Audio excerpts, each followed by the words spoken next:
Hey dudes and dudettes, welcome to the unboxing of the rugged phone Oukitel WP17.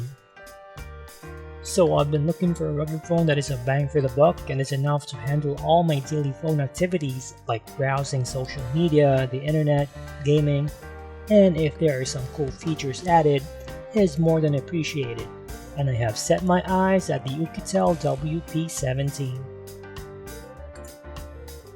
Ooh, by the way, a full disclaimer, this is not a paid unboxing video, and I do my content personally, and all these are my humble opinion just cause I want to share the experience with fellow carbon-based life forms such as yourself.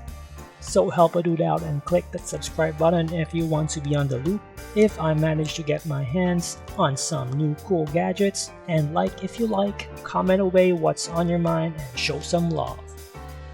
Fresh off a simple box with a company name / logo, you'll receive a user manual, warranty card, a USB Type-C cable with a 2-pin fast charger plug on this global version. Of course, the WP17 device itself, a pin to remove the SIM and memory slot.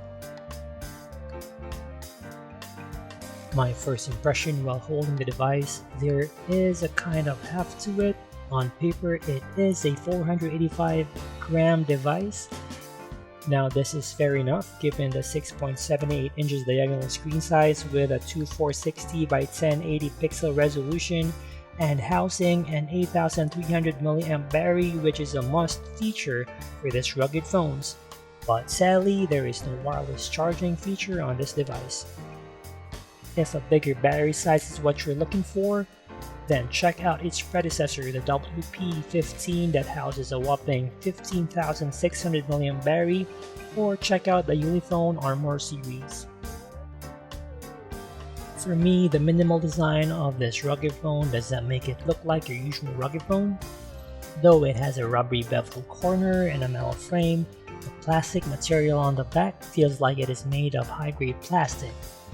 You see the volume rocker and the fingerprint power button on the right hand side, and on the left a dedicated SOS button and the SIM and external memory slot.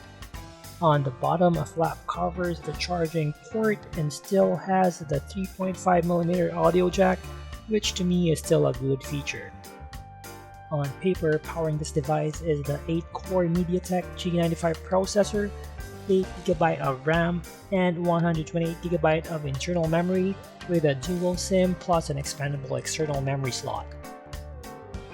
This rugged phone won't be rugged without the protection rating of IP68 and IP69K rating protection, which is enough to withstand dust, dirt, and sand, and are resistant to submersion underwater to a maximum depth of 1.5 meters for up to 30 minutes. And it passes the military standard 810 grade, by which devices are dropped 26 times on all angles. Gone are the days worrying when you will accidentally drop your phone or what to use as a projectile object. The main feature of this rugged phone that attracted me the most is its 20 megapixel night vision camera. Testing it right away, I was able to take this shot seeing 2 bats got trapped in a water bin one pitch black night. It has a 64 megapixel main camera on the back and the 2 megapixel macro camera. There is the 2 flashlight light and the 4 infrared light for the night vision. Here are some shots taken on 64 megapixel. Here are some macro shots. I like that the video mode includes an EIS or electronic image stabilization. Here is a video taken on this phone, not too jittery.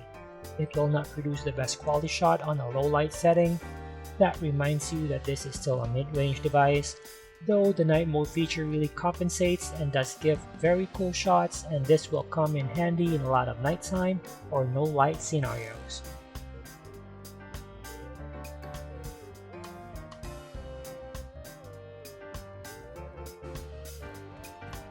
I downloaded a few games to check its performance, and so far the MediaTek Helio G95 octa-core processor did not disappoint with that 90Hz refresh rate and an 8GB RAM memory. On a high setting, it still managed to provide smooth gaming experience. Here it is playing with PUBG Mobile.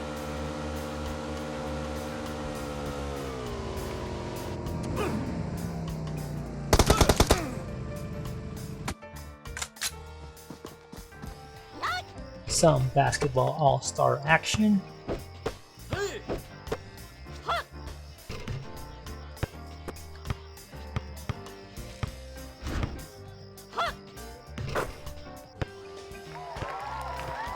And I tried to install a head game like Genshin Impact.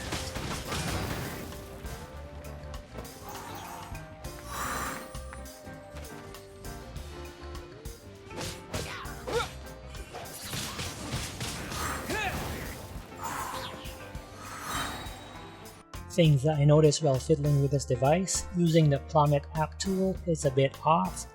I am unsure if this is a factory defect or I just don't know how to calibrate it. I was not able to find an option to calibrate this on the settings. I've tried using a third-party calibration app, but it did not fix the issue. Please do let me know in the comments below if you have any idea on how to fix this or what the heck is going on. Sometimes it takes a bit longer to load a certain application and I'm noticing some lag when browsing, but not enough that it bothers me too much.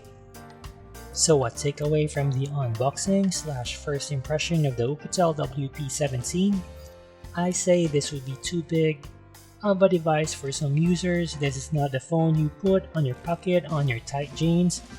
I like the minimalist look. The price you pay for the specs that you get for this phone is a real steal. A real bang for the buck.